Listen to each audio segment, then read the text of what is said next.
gustong humabol. Magandang araw sa atin lahat mga kababayan, saan man panig kayo ng daigdig naron. Dito na naman tayo sa another episode ng ating vlogs. Badong Aratelis po. Pag-uusapan po natin, ito po, no, yung pong, ito pong naganap na bakbakan, no? Nakita na po natin, nakakahiya po yung ating Senate President ngayon na tila sunod-sunuran. In fairness po kay Chis Escudero, no? Kay Chis Escudero po ay kahit papano, bagamat nung una akala natin sunod-sunuran lang rin kay Martin. Kahit papano nung siya na po yung nanalo po, yung natalo po pala yung administrasyon nung after ng midterm election, nagbago po ng stance itong si Quezon Escudero, no? Hindi na po siya sunod-sunuran, talagang pinangatawanan niya, lalo na po sa usapin ng impeachment.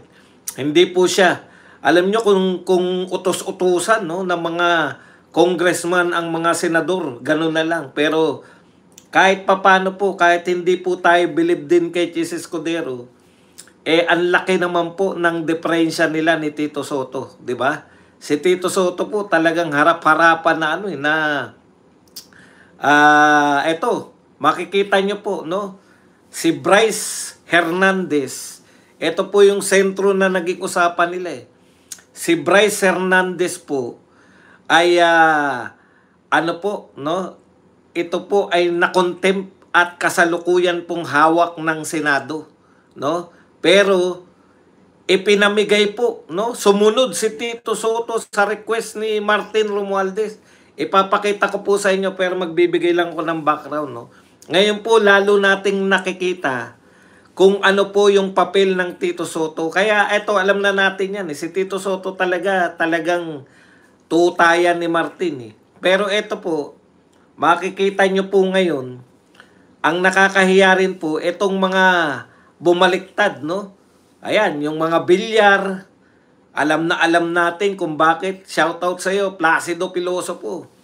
Baka may announcement ka ng mga rally dyan. Makasama tayo. Alam nyo po, eto pong yung mga bilyar, yan talaga, kompromiso talaga dahil sa binanatan sila ng binanatan, hindi sila nakatagal sa banat na sa prime water at saka dito sa iba pa nilang hanap buhay. Yung meron pa yata binanatan sila dun sa may kooperatiba. Yung meron electrification. Kung ano man ang tawag dun. Parang Meralco nila. Meralco dun sa lugar na yun. Okay. Confidential pa daw muna. Sige.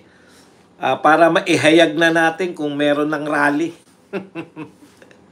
Ngayon po, ito po, yun nga po yung isang naging usapin, no? Ikalawang naging usapin dito sa pagtatalo na to. Papakita ko po sa inyo mismo yung pagtatalo. Ayan, no? High-tech na tayo ngayon. Ayan. Makikita nyo na po. Isa pang pinagtalunan, yung pagiging Blue Ribbon Committee ni Marcoleta, no? Yun yung sinasabi natin.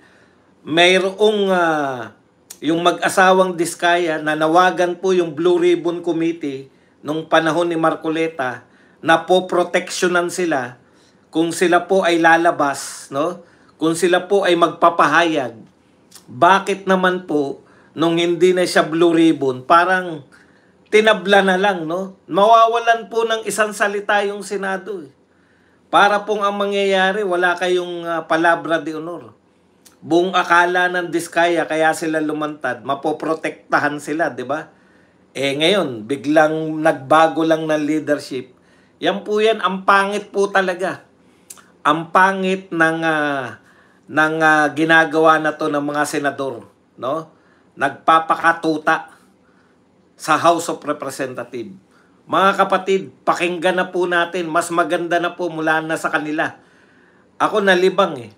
Malamang malibang din kayo, hindi naman po to mga usapin ng mga batas-batas na inaantok tayo, no? Ito po, sagutang maliwanag. Kaya yung yung daldal ni ng minority floor leader, minority leader na si Cayetano, hindi ko na po sinama dito. Yung actual na lang, yung kay Marcoleta, kay Bato, tsaka yung mga sagot ni Tito Soto. Para makita nyo po, wag na po yung mga yung kala Jinggoy, yung kay, pangalan no? Si Alan Peter Cayetano. Oh, minority leader ka, yung kapatid mo nasa kabila.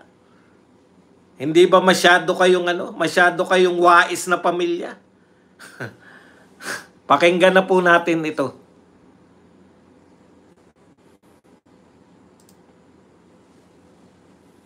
May I have the permission, Mr. President, to read your letter addressed to the House Infrastructure Committee? Mabilis, teka lang. Adjust lang natin ng konti.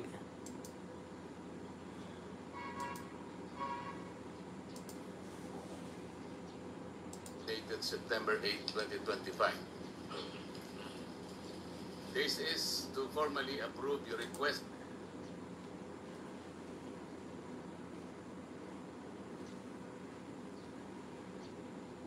for Mr. Bryce Hernandez to attend your hearing tomorrow, September 9, 2025, 9 a.m. at the People's Center House of Representatives. We expect that he be returned safely immediately after the said hearing to the Senate. So this is very categorical, Mr. President. Their request that he be called for hearing in the House of Representatives was conditioned upon his safely return to the Senate. There is no need for a motion, Mr. President. I was still the chairman of Blue Ribbon Committee at the time, and it was very clear that we committed him to the custody of our Sergeant-at-Arms. Not in Quezon City, not anybody else. And so, as already asked by Senator Alan, we are not supposed to change the rule. I move, Mr. President, that he be back immediately to the custody of the Senate, not only because this is the condition that you gave them, but more importantly, in order to erase the perception that if he is here in the Senate, he is not safe. I will reject the idea that if he returns in the Senate, manganganib ang buhay niya. It is as if that we're giving credence to his statement, which I believe is not true, Mr. President.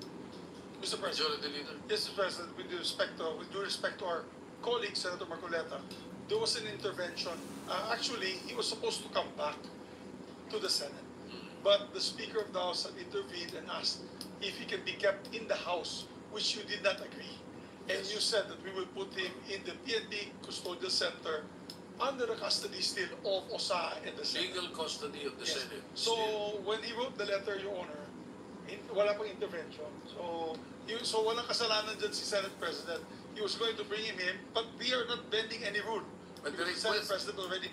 Tignan nyo, hindi naman po, wala naman pong kinalaman yung mga rule na binibend dito. Wala po. Ang linaw po nyo, nasa custody ninyo si Bryce. Bakit nag-request lang po si Martin Romualdez ay nabago na po yung custody bigla. Hindi na, tama yung pinalalabas. Ha? Na kayo po ay sunod-sunuran dyan kay Martin. Tuloy po natin. He has set the rule. Mr. which President, allows the us- request of the Speaker of the House of Representatives is inconsequential here. Legal or otherwise, the custody must be here. They are only asking us to lend him to their committee. The legal custody is still acquired by the Senate. And then, the committee was the one who ordered him to be legally detained in the custody of the Senate. The committee was the one who did that, not the Speaker of the House of Representatives. He could request that, but we are sorry to deny that Maybe, because Mr. President, legal custody, yeah. legal or physical, is still with the Senate.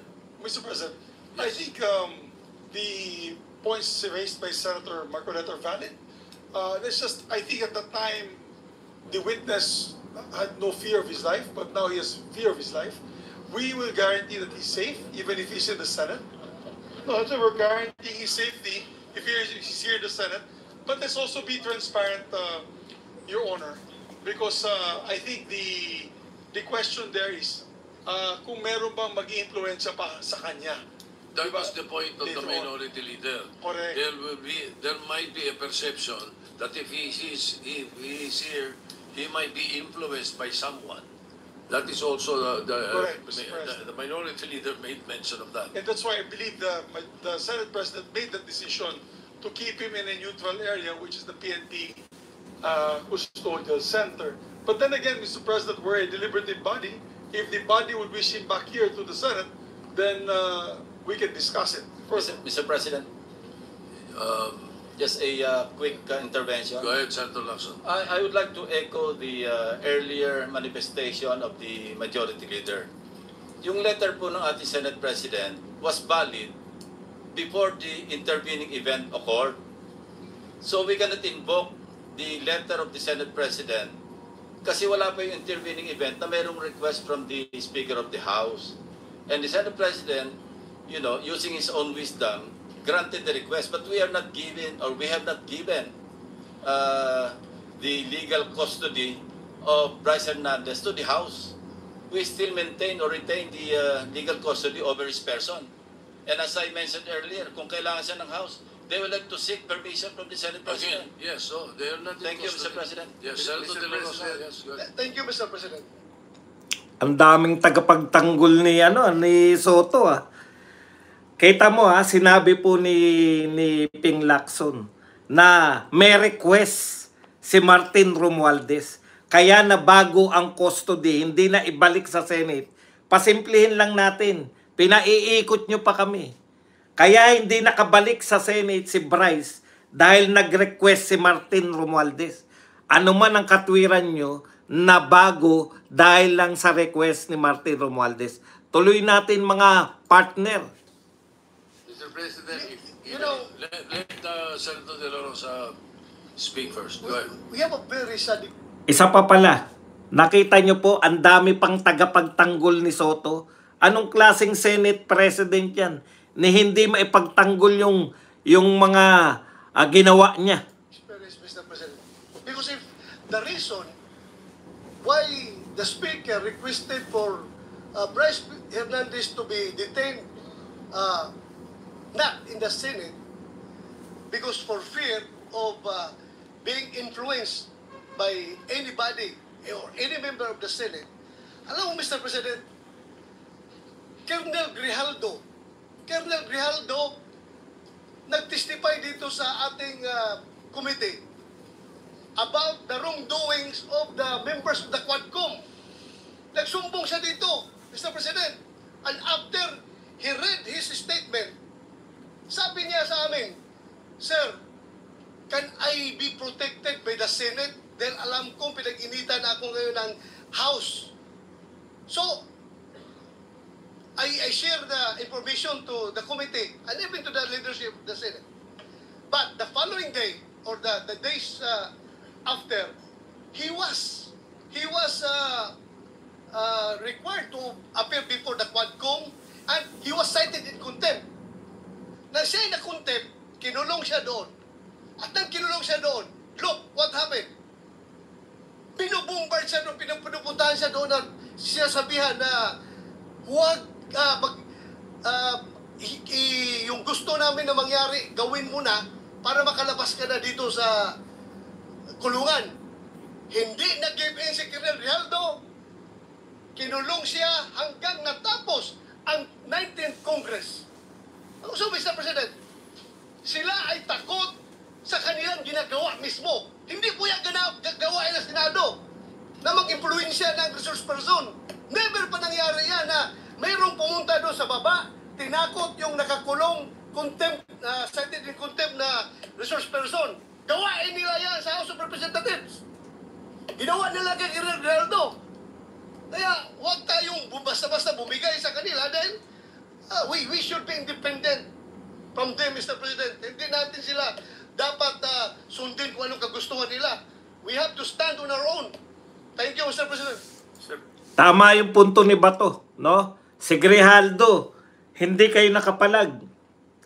nung kinontempt nila, hindi na nakalabas. Kasi ini-influensya nila si Grijaldo. Ngayon, Tito Soto, kung sinasabing mo na para walang perception na i-influensyahan si Bryce Hernandez dyan sa Senado, paano mo sinabi na yung Senado katulad ng House of Representatives na may mga nang i-influensya? Ikaw mismo, Tito Soto, ang sumisira sa pangalan ng Senado. Tuloy natin mga partner. President, Yes, Senator Marcoleta. noong pong September 8, 2025, ako pa rin po ang chairman ng Blue Ribbon Committee. Good point. Siya yung chairman ng Blue Ribbon na nag-utos na maano si Bryce. Pero tignan nyo hindi kayang sumagot ng Senate President. Hinahayaan niya lang mga kasama niyang sumagot para sa kanya. Ang Blue Ribbon Committee po ang nag-approve ng legal and physical custody nung ma-cite in contempt si Bryce Hernandez. Nung makiusap po ang Speaker ng House of Representatives sa inyo, di po ba dapat nakonsulta naman ng Chairman ng Blue Ribbon Committee? Dahil kami po, ginawa namin yon through the collective wisdom of the committee. Hindi po namin gawa-gawa yon. Kaya lang namin siya sinite in contempt sapagkat halos ipamukha na namin sa kanya ang mga datos. Ibinigay ko na sa kanya ang lahat ng ipinanalo at ipinatalo niya sa kasino. Pati yung ginagamit niyang dalawang ID na galing sa LTO, ayaw pa niyang aminin. Ganun po yung nangyari. Gusto lamang namin siyang turuan ng leksyon para sa ganun kahit papano baka maisip niya na dapat sana mapahiya na siya sa sarili niya kung meron pa siyang kahihiyan. Dapat naman sana nung siya'y mag-request ngayon sa House of Representatives, hindi po sa kanya dapat manggaling ang request kung saan siya magko-custody. Ang custody po yung natapos na. Nagsalita na po ang Blue Ribbon Committee. Bakit po hindi man lang nakonsulta ang Blue Ribbon Committee? Bakit kailangan po ang House of Representatives Speaker ang mananaig sa kanyang request? Kalabisan na po ba ang Blue Ribbon Committee noong araw na yon, Mr. President? May I be clarified on what date that transpired? Yesterday or September 8 po. Monday? Yes, Mr. President. Majority Leader. Monday was the hearing here in the Senate. Monday he was cited in contempt. But the hearing in the House was on Tuesday, September 9. Yes, those And as, Tuesday. So in the evening, when yesterday, no. So in the evening, when the Speaker called me, Senator Marcoleta was no longer chairman of the. Tignan nyo, nung tinawagan ako ni Speaker, hindi ka na chairman. Anong uri ng katwiran yan? So ibig sabihin, inaamin ni Tito Soto na isang tawag lang ni Martin Romualdez, babaguhin nila yung napagkasunduan. Ito po, hindi po pwede, Mr. President, yung sinasabi nyo na hindi ka na Blue Ribbon eh. Blue Ribbon po yung nagpasya, hindi po si Marcoleta.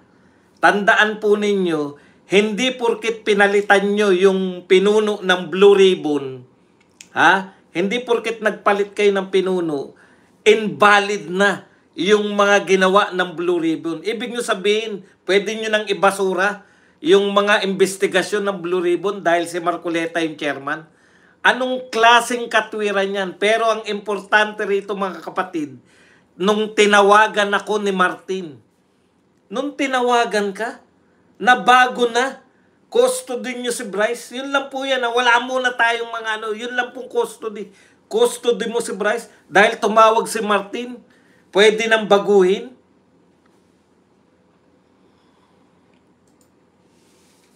Blue Ribbon. No more because we had already elected It was already Senator Lacson. Lacson. Yes. Ibig ba sabihin po, Mr. President, nawawala ng visa yung ginawa namin? Hindi.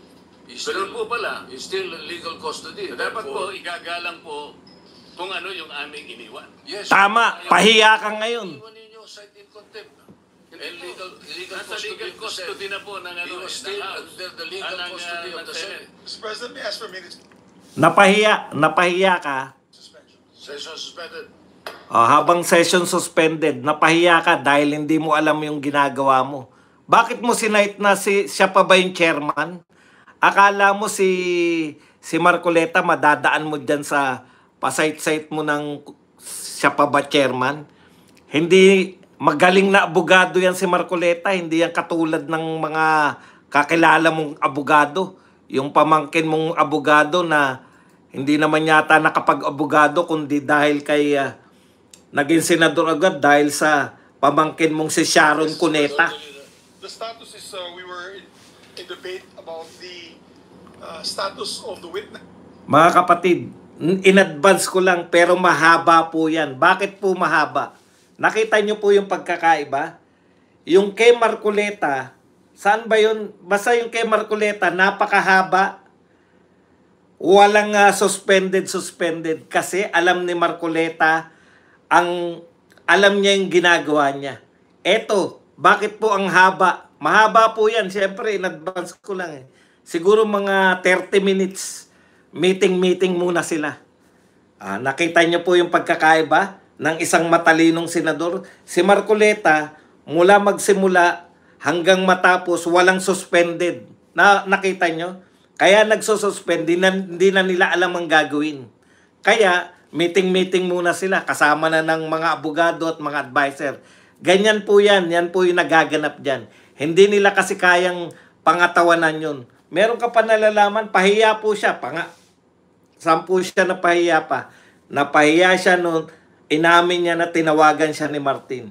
Tinatawagan ka lang pala ni Martin. Ikalawa, napahiya siya dahil tinanong niya si Marcoleta pa ba ang Blue Ribbon? O sinabi ni Marcoleta, pag hindi na ba ako Blue Ribbon, yung mga ginawa namin, baliwala na yun. Siya rin na sumagot eh. At hindi pa po baliwala yun. O, bet mo tinatanong, what's the purpose?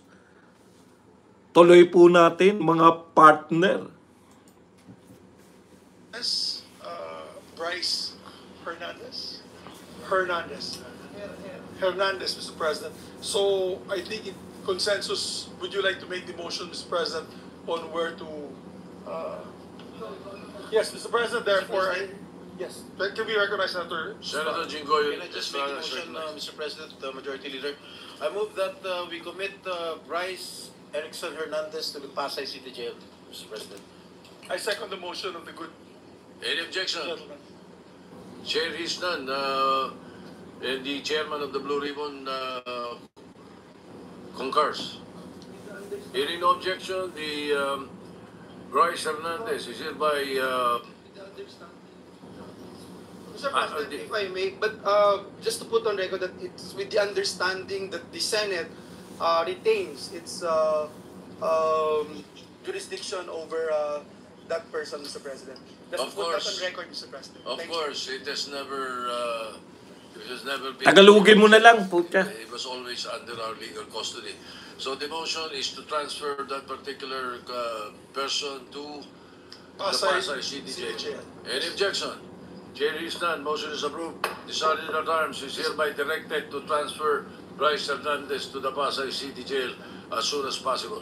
Just a manifestation, if I may, Mr. Senator President. Estrada, Mr. President, I think we have to ask the OSA to be strict in implementing the rules with regard to the visitation hours of a prisoner, Mr. President.